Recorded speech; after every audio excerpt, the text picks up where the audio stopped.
Good afternoon, this is Terry from the Frugal Connection. Welcome to my kitchen.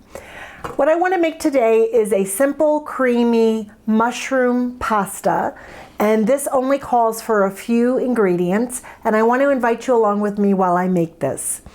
I just had cataract surgery yesterday, so I need something like super simple to make today because I'm kind of seeing lopsided here. And I figured this would be a great way to start, or a great meal to make that isn't super complicated and will allow me to put it together and yet is nutritious and delicious and very inexpensive. So I want to invite you along with me while I make this. I'm going to turn the camera around and show you what ingredients we're working with today. Okay friends, I just want to show you what we're going to be working with today to make this creamy mushroom pasta. The first thing I have is some cavatappi pasta. Now ideally you would use whole grain pasta in this. I just don't happen to have any, so I'm going to use what I have today. I also have some nutritional yeast. I have some silken tofu. I have an onion, some garlic, 2 lemons. I may not need both of them, but I pulled out 2 just in case, and some portobello baby mushrooms. You can use any kind of mushrooms you want in here, but again, I'm using up what I have in my pantry, and that's what I have. So we're going to turn the camera around and get started on this recipe. Okay friends, the first thing I'm going to do is I'm going to fill up my pot with water and get this on the stove to boil, and this way I can get the pasta going when I'm ready for it, and I will meet you back here in a minute. All right, while my pasta water is heating up and getting ready to boil, I am going to start by prepping my vegetables. Now, I have looked up a number of recipes online for a vegan pasta sauce, and a lot of them just call for the tofu, but then raw onion, raw garlic, blend it all up together, heat it up in a pan. I don't want to do that because I don't think that, I just don't like the taste of raw onion in things. And even if I just heat it up, it's not going to be the same as if I saute the onion and the garlic, get them nice and soft and translucent, and then blend them. It'll trust me, it'll give it a totally different taste, and it won't be so, I don't even know what the word is. It won't have such a strong bite like raw onion does. Okay, so I'm gonna start by slicing this onion, and I'm gonna be very careful here because I can't see very well out of my one eye. I just had the surgery done yesterday morning, and it was very blurry yesterday, and it still is kind of blurry because they did say it's going to take a few weeks probably. But I do notice that things are super, I can start to see distances out of this eye. The colors are very vivid, but my biggest problem I have is that my eyesight was so bad that my other eye, I can't wear my glasses without seeing things double, and without the glasses on, things are kind of blurry. So I did cover the one lens on the good side, just if I want to see distances for like watching TV or something, but I didn't want to do that for the camera. All right, let me throw these out. All right, so basically what I'm going to do is I am going to dice this onion into small pieces. Now, I am going to saute this on my stove, but I am going to saute it with just a bit of water as needed. I don't use oil for the most part in my cooking because it just adds extra calories that are not needed. It does not have any nutritional value. So as much as possible, I am an oil-free kitchen, and that works fine for me. If you want to use olive oil and it's not a big deal to you, then go ahead and use what you have.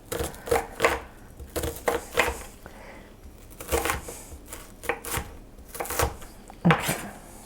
My knife is not the sharpest, so it's not cutting great.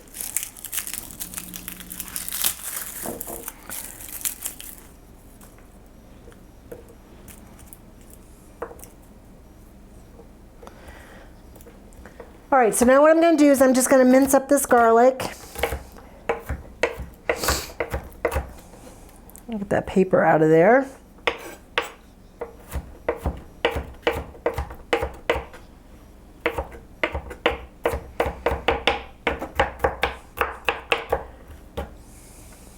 All right, good enough. Doesn't need to be perfect. And now what I'm gonna do is I'm gonna go over to the stove and I'm gonna get my onions started to sauteing. I'm gonna put them in a nonstick pan, extremely low heat, let them go low and slow. And what will start to happen is you'll see them start to glisten, and then you keep an eye on them and stir them every so often. If they start to stick, you just take a tablespoon or two of water, add it to the pan, it'll steam up, it'll release the onions from the pan, and you just keep doing that as needed until your onions are translucent and soft.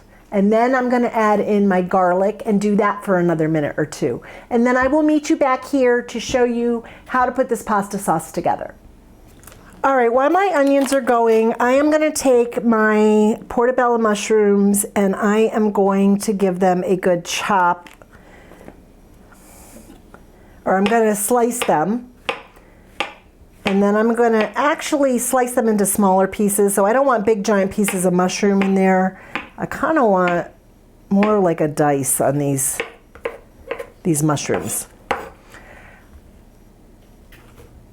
In the past, I basically have just only ever used either the white button mushrooms or portobello mushrooms, but I've started getting more adventurous. We have a local farmer who has a farm stand, and it's like a little shop that she has, and she has a local vendor who does nothing but mushrooms.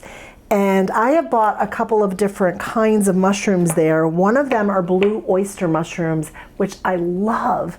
I love the texture of them. They're very meaty and they have kind of like a chewy texture.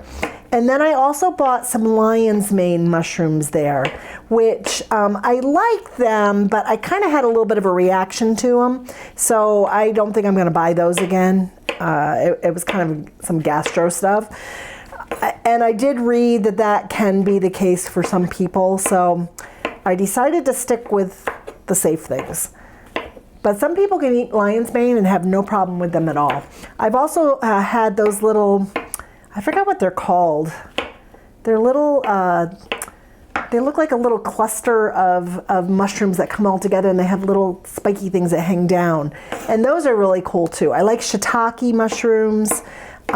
So the thing I love about plant-based cooking is that you can be creative, like try new things, try things that you've never tried before. You might be pleasantly surprised at how much you enjoy being adventurous in the kitchen. All right. So I'm getting the last of these diced up. And this one, yeah, that one's starting to go bad. I'm not gonna use that. That's the problem with mushrooms. You have to use them pretty quick because they go from looking really great and good to stinking and not being good at all. All right, my onions are going on the stove. I'm gonna go check on them, give them a stir, and see if I need to add a little bit of water. When they get done, I'm going to add my garlic, and that I'm going to keep a close eye on because garlic can stick and burn very quickly. I will add more water to that if I need to. And then I'm going to pull the onions and the garlic off the heat and get them out of the pan, and then I will add the mushrooms separately because the onions and garlic are going to go into the blender with everything else, but I do not want my mushrooms blended up. I want those meaty chunks in the pasta sauce. So I will meet you back here in a minute. Onions and garlic are going. I just stuck the onions in there, but I did have a thought, and I think what I'm gonna add to my creamy mushroom pasta sauce are some frozen peas. Now, the cool thing about plant-based whole food is like, yeah, I love fresh vegetables. I love going to the farmer's market and buying them, or going to the grocery store and getting, fresh everything. But in the winter time, especially where I live in Western New York, there aren't a lot of options. Of course, in the winter, there's no fresh vegetables at the farm stands or anything like that. So frozen is always a great option because they flash freeze these, and so they're the freshest you're gonna get. And I just think they're a great economical option. whenever there isn't fresh available, to go and get some frozen vegetables. There's all kinds in your frozen food section. So I am going to be adding these to the pasta dish when it's time. But in the meantime, I'm going to pop these back in my freezer. But I did want to show you these. And that's kind of how I cook. I kind of make it up as I go along. As I'm cooking, I think, oh, this will be good to go with this, or something else will be good. So don't be afraid to experiment. Hey friends, I think my video cut out on me. I am going to my high-speed blender. I added 1 block of silken tofu. I added my onions and garlic, which were totally sauteed. I add 3 tablespoons of nutritional yeast, 3 tablespoons of lemon juice.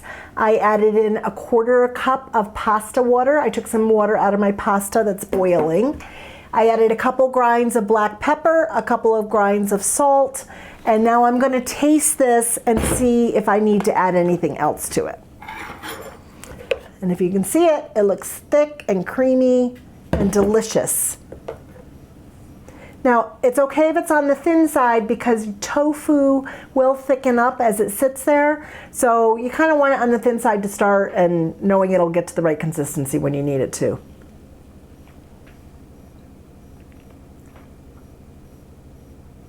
That's good. I think that's perfect the way it is. It doesn't need anything else right now.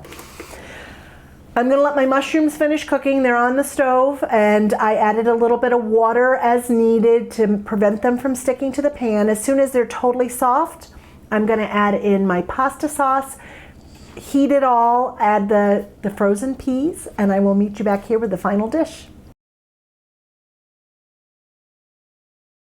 Here we go. This is my creamy mushroom pasta sauce. This looks and smells delicious. What I did was I finished cooking and sauteing the mushrooms, and I poured that sauce right over the top of the mushrooms, added the peas. I added just a bag of frozen peas and brought it up to a simmer and simmered it until it was nice and hot. And then I mixed it with my cavatappi pasta. You can use whatever kind of pasta you have.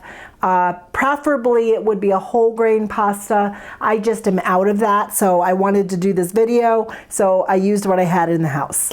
All right, I'm gonna give it a test and see what it tastes like. Get one of those mushrooms on there too. Now to this, you could also add some more nutritional yeast. What I did is I did end up adding a little bit more fresh ground black pepper, some ground Himalayan pink sea salt, and about a teaspoon of garlic powder because I just felt like it needed something more. I'm gonna give it a test.